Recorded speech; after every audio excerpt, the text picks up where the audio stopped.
Why don't we start off with everyone just briefly introducing yourselves. Start with you, Steve. Hi, I'm Steve Beauregard, and by way of introduction, I ran a software company for 20 years prior to being sucked into the Bitcoin world. And it all happened because my wife, we built a website for, said, should we take Bitcoin? And I said, I don't know. What's Bitcoin? And so I sent one of my engineers off, and he went and looked at it for a little while, and literally came back the next day with red eyes, and he was so excited he couldn't get over himself. And so from that point, we just changed course. And so I'm e-commerce guy, mobile apps for years and years, and now Bitcoin entrepreneur with the payment gateway. Hello, my name is Kyle Drake. I'm working on a Bitcoin wallet called CoinPunk. It's open source. You can just go get it off GitHub and start playing around with it. I also am working on a project called NeoCities, which has nothing to do with Bitcoin. It's the new GeoCities. You can just create a 10 megabyte free web space and just put whatever you want on it, and that's been kind of an interesting project, to put it very mildly. And then I kind of professionally, I work on building startups. In Portland, Oregon, I've worked with a bunch of startups there to help build them up from scratch, and had some occasionally some pretty good luck with that. So. Hi, my name's Autumn Redtke. I'm the CEO of a company in Singapore called First Meta. First Meta has been trading virtual currency since 2009, but specifically gaming currencies. We also allow people to pay for gaming currencies with Bitcoin. And I suppose I got exposed to Bitcoin actually through an alternative kind of subculture community called Burning Man.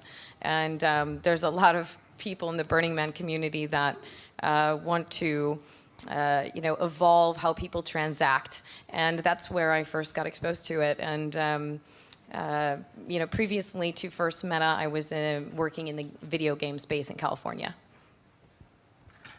Hi, my name's Asher, and I'm the co-founder of CoinJar, together with Ryan Zhou, or Zhou Tong, as some of you might know him. We started this about 7 months ago, got into an incubator program. It's gone really well so far. Trying to test a lot of ideas in the Bitcoin space. Australia is a good place to be to do this. Really well so far, and glad to be here. Thanks. Thanks. Hi, my name is Gabriel Miron.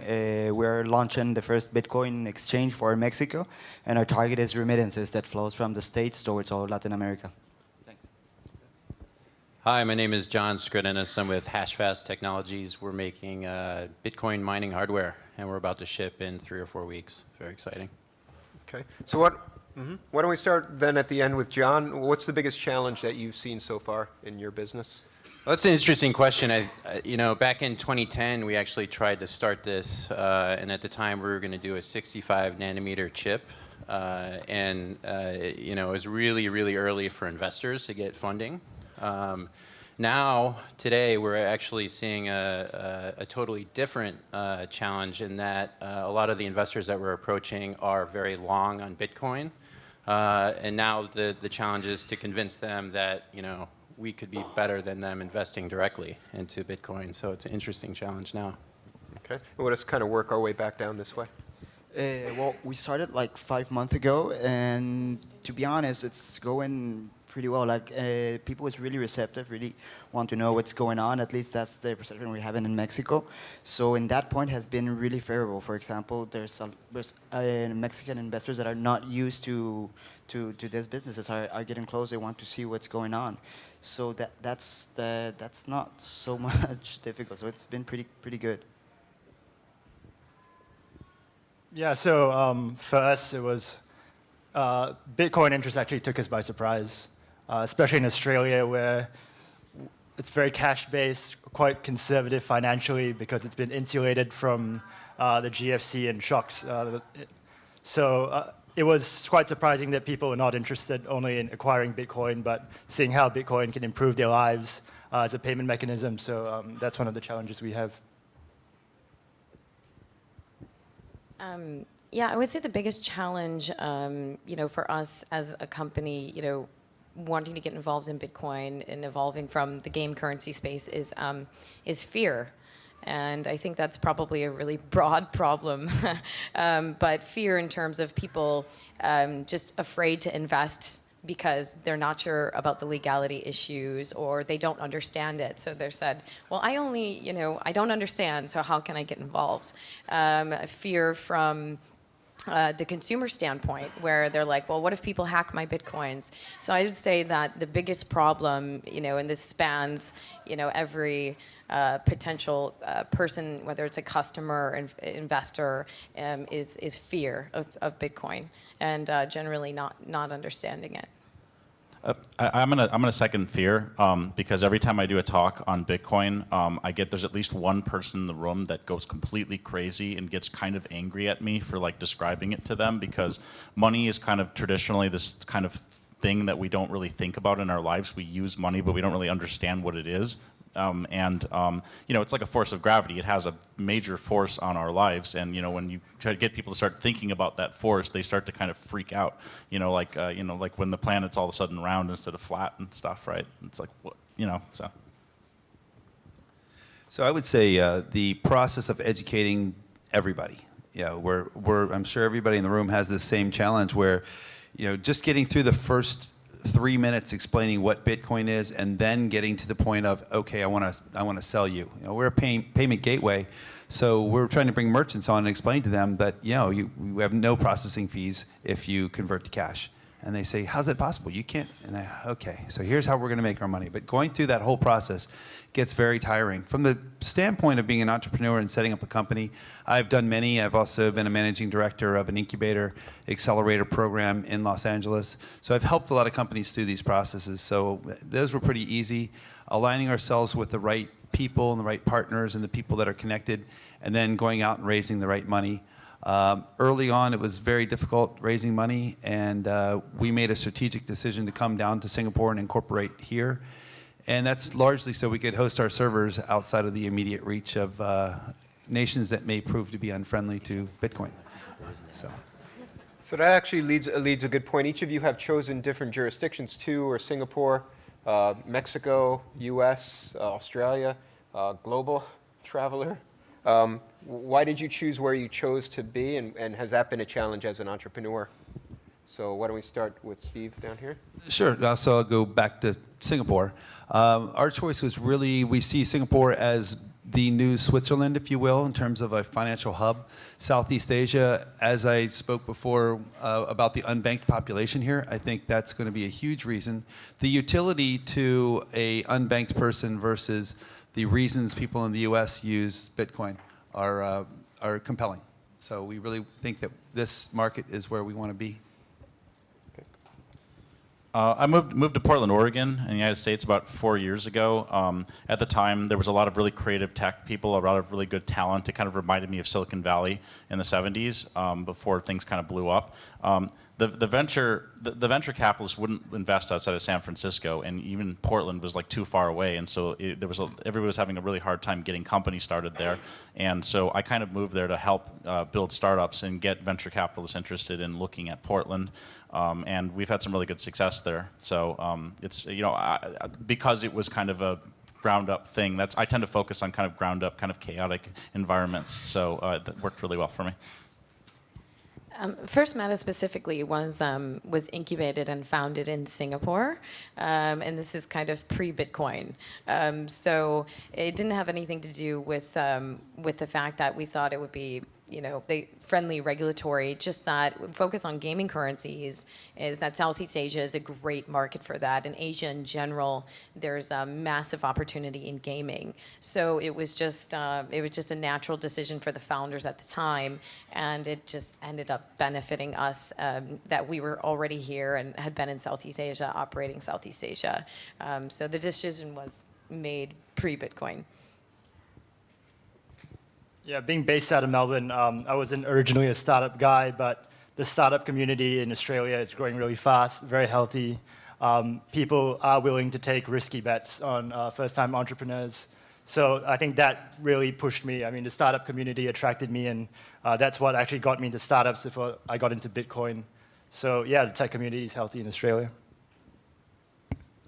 Well, I'm originally from Guatemala, and I was living there, and I was seeing what was going on the whole region.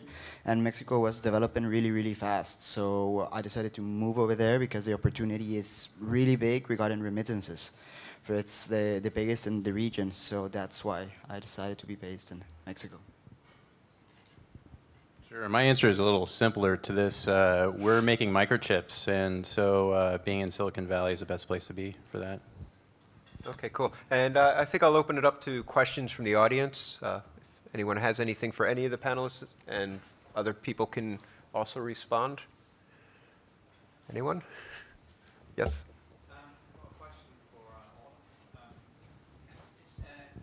Just to draw a comparison between gaming currencies, which are obviously... Sorry, I just wonder if you could draw a comparison between gaming currencies and Bitcoin, because maybe to a layperson they seem very similar in the sense that they're all digital currencies, and if you're providing service to trade gaming currencies, why is that, or how is that different than a... That's a good question. I was actually I was going to seed that question in the audience, but you beat someone to it, because I think that's where the real relevance is of where the first meta is coming from, and yeah, the analogies are endless. I mean, cryptocurrencies really probably came out of gaming currencies and how effective virtual economies inside gaming economies were. The differences are, the primary differences is centralization. In game economies and virtual currency inside games, the issuer of the currency, typically the game publisher, developer, depending on how it's structured, is the central bank.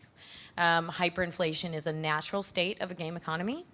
And most game currency trading happens outside the authority of the game. So it's actually a massive black market. First Meta is different because we only work with game publishers who actually allow us to trade their currency. They get a piece of the action in terms of the transaction fee. And that way we can significantly reduce fraud. So the difference between cryptocurrencies and game currencies is primarily one's decentralized and one's centralized, and all the potential avenues of that. But the similarities are more prolific than the differences. I would say that when people, before Bitcoin was in the New York Times and people knew what I was talking about, and they asked me, what do you do? And I say, I trade virtual currencies.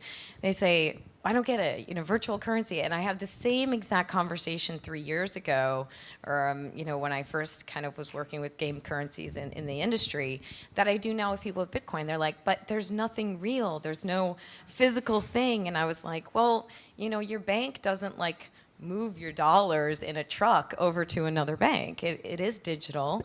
And they're like, but it's not backed by anything real. And, so it's these same conversations. So in terms of the parallels, many.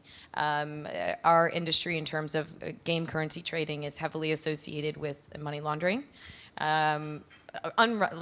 Unjustly, because the market caps are not big enough to launder money, just similar to Bitcoin, where it's just more of a sexy thing for somebody to write about to get clicks versus something that's really happening in reality.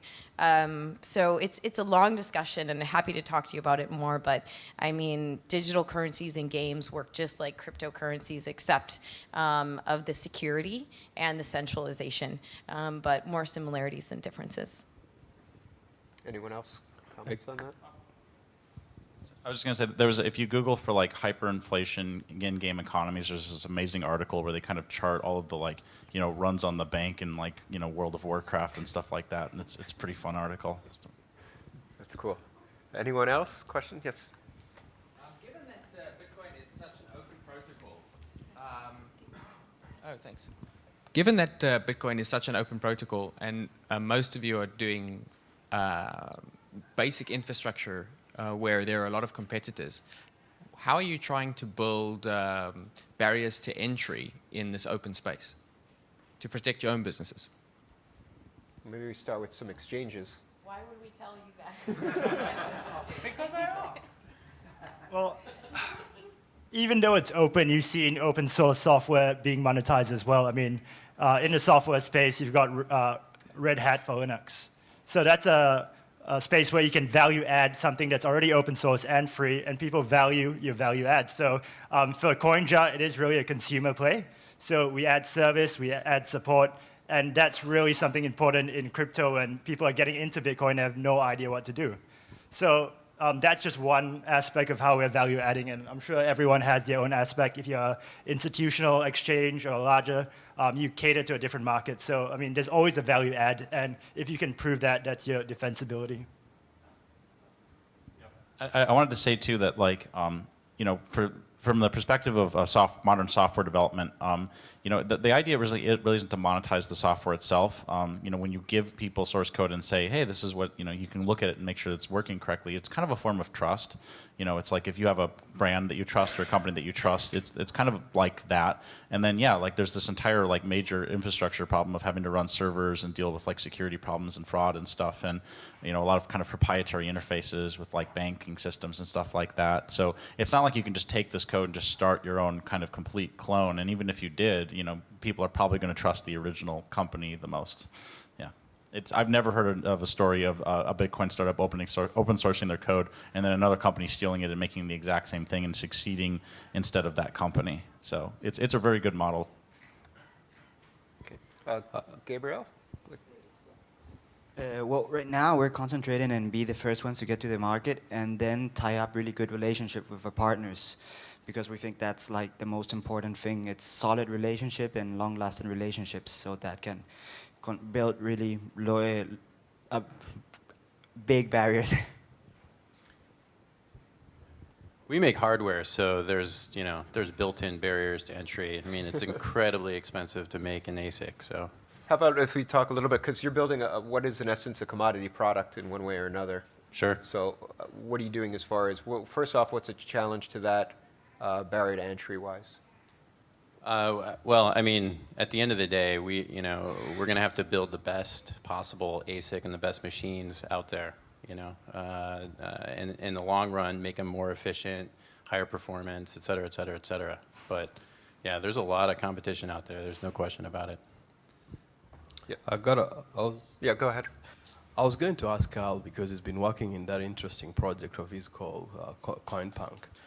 Just wondering, what's your experience been like, and what you decide is trying to effectively have a startup or somehow get going in some shape or fashion, but you went out there and created something that someone else can use, and effectively, as you put it, what made you go down that route? Well, it's actually kind of interesting. I actually, personally, my opinion is that there hasn't actually been a lot of people working on wallets, startups, actually, and that's been a little odd to me, because to me, like, the wallet side of the Bitcoin problem is the most interesting side of it. There's been a lot of, like, exchanges, for example, but laymen don't really understand what, like, a short hedging on a trade or whatever. Like, they don't get into the kind of the advanced investment stuff. And so to me, like, most of the people that I know in the real world that want to use Bitcoins, they just want to have a super simple interface for that. And the monetizing wallets is not really an easy. Well, I mean, it is. It's easy, but it's not, right? Because the easiest way to do it is just to make an easy way to convert from fiat currencies to Bitcoins using your wallet service. But in order to do that, you have to deal with this, like, crazy fraud problem and deal with regional banks and companies and stuff. So that's the real kind of difficult thing about doing a wallet startup. And so what I'm doing is just kind of focusing on, like, the wallet side of it. I wish more people were working on the wallet side of it, actually. I really do think that CoinPunk cannot solve all problems, and we need to have more people working on wallets. That's my opinion on it. I'd just like to ask the panel what your regulatory concerns are, and what sort of rules would you like regulators to set or not set? I'm not a regulator, by the way. Sarah, Steve, yeah. I'll field that one. Concerns are banking, and banking, being outrun by people lobbying and going out, the credit card companies going out and lobbying hard. I don't know if anybody saw the article that came across today that Apple today just knocked Coinbase, their wallet, off of the App Store. Again. And yeah. Right. Yeah, you want to say it a little louder? Anyway, but that just shows, I mean, these are big corporations that are incumbents that don't want to let go of control. And so what gives us all concern as entrepreneurs is that uncertainty of, we're going to build a mobile app. Are we going to go through the same thing where we've spent, $20,000, $30,000 to build this app and then submit it to the store, and it gets knocked out. And sure, we'll build for Android, but that's a real pain. It's a real development challenge. And if you build for Apple, you might never get, might not be live. I was just going to say quickly too. It's a really big pain in the ass that Apple is doing this because, so for example, CoinPunk it's a website, so you can just use it in the iPhone, right, without that having an app store thing. But the problem is that in order to get the damn QR code scanner, you have to have a native application. So you have to use something like PhoneGap or a native application. And so the only way to do a real Bitcoin wallet with the iPhone is to have them stop being like crazy app police and actually let people install applications on the phones that they paid like $600 for. They're the first operating system in human history to tell you what you can and cannot install on the piece of hardware that you own.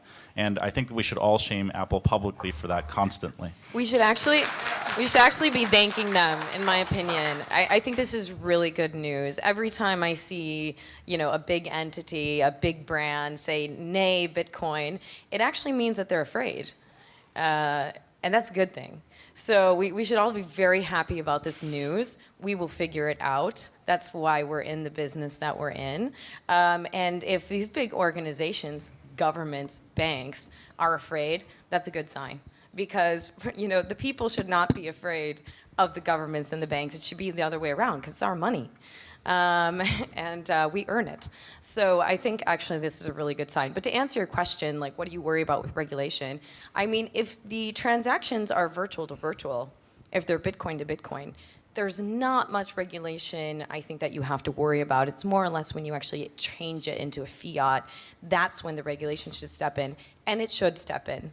I think, if you live in a country and you're provided all these, fantastic benefits because you pay taxes there and they provide infrastructure, then you're using a service and you want to take fiat money out. I think, taxing. I think Germany's doing a great job. I think we'll see more models like that. But in terms of regulation, and something like Apple happening today, that's actually, in my opinion, I think it's a good thing. Yeah, so my question was actually for mining. Okay. So I have two questions. First is, do you guys plan to self-mine with your chips? I'm sorry, what? Do you guys plan to self-mine with your chips? Or are you guys just purely selling? Right now we're solely focused on delivering the products that our customers paid for.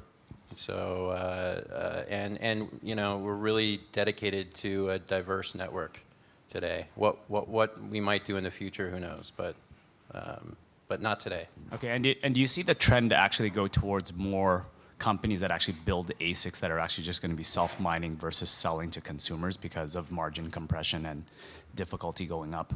The companies that are building ASICs today that I'm very close with, I haven't seen any plans there, but we're aware of a number of groups that are, solely going out there to self-mine. Okay, I think we have time for one more question. Oh.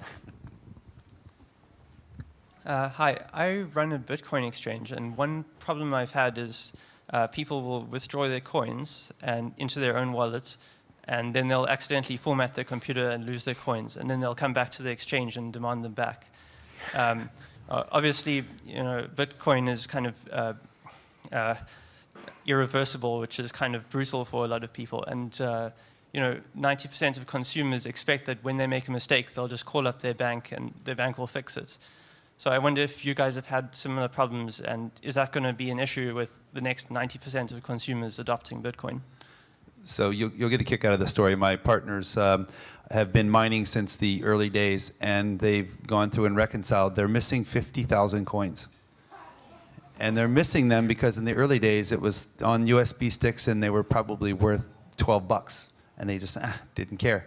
And so it didn't matter back then, but now they're just they've been through every trash can, every drawer and trying to find those coins, but they can't find them. And so it is a problem, but you have lost currency as well. You have, throughout history, you've had that problem. So, I think that kind of highlights one of the kind of big problems. So I don't want to say that I'm anti-exchange. And I'm like, oh, these consumers won't use exchanges. But I think that in good design, you can go from a very basic, simple use case to an extremely advanced one and have the same platform. Exchanges should kind of get into the business of creating like a simplified wallet structure so that they can actually use a wallet safely with that exchange, and then that they can very simply purchase Bitcoins from that exchange. And then if they want to do more advanced kind of investor type purchasing systems, then they can also have that as like an advanced component of that. All of that kind of functionality should be rolled into a single entity so that it makes it a lot easier for the user that doesn't exactly understand how all of this stuff works and may not have the best backup strategy. Yeah. Thanks, Carl. Yeah, I'll tee you up. So this is actually something we dealt with in game currency trading, but it was a different kind of thing. So basically, someone would say that someone logged in with their account and credentials, like their password and username was stolen, and then they'd funnel the game currency, they trade into USD, they would withdraw it, and then they'd say they didn't have anything to do with that. But really, we found out through like searching the IPs and some other intelligence that they were fraud rings and they were operating together. One of the benefits that we have is hindsight, and having gone through this first meta in the gaming world with gaming currencies for a long time, where you can do chargebacks. The most common thing we used to deal with was friendly fraud, where they would buy $100 worth of a game currency on the exchange, and then they would call their credit card and say, I didn't buy that, or they'd call PayPal and say, I didn't buy that, and it's just easier for them to side with the consumer. So we've faced a lot of these, and we've gotten through a lot of these hurdles. So probably something I can talk to you about offline. But I just want to ask a quick question. Is there anybody else, and this is speaking on behalf of First Meta, that has been in the digital currency trading space for 5 years?